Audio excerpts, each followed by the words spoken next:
ஏமா இப்படி அழுதுகிட்டே இருக்க? நீ அழுதுகிட்டு கண்ணை கசக்கிட்டு இருக்கிறத பார்த்தா பாட்டிக்கு ரொம்ப கஷ்டமா இருக்குமா. என்னமா சொல்றது, நீலா தேடிக்கிட்ட வாழ்க்கை இது. முதல்ல நீ அவனுக்கு போன் பண்ணும் போது அவன் போன்ல மை செல்லக்குட்டின்னு பேர் வந்திருக்கும்.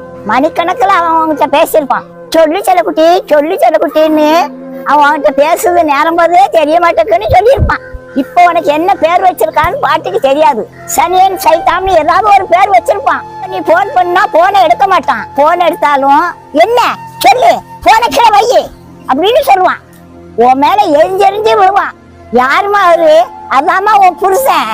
இப்ப அவரு அடுத்தவன் கொண்டாக்கிட்ட செல்லம் செல்லம்னு பேசிக்கிட்டு இருக்காரு. இப்படிப்பட்டவங்கிட்ட நான் சிக்கி சீரழிஞ்சு போயிட்டேன்னு நீ அழுதுகிட்டு இருக்க. கவலைப்படாதம்மா, உன் வாழ்க்கைக்கு ஒரு வழிய ஏசப்பா வச்சிருக்காரு. எனக்கோ உனக்கோ அது என்ன வழின்னு தெரியாது. நீ ஏசப்பா கைய பிடிச்சுக்கோ, எந்த வழியிலாவது உனக்கு நிம்மதி தருவாருமா. மகராசி, நீ நல்லா இருப்பமா, கவலைப்படாத.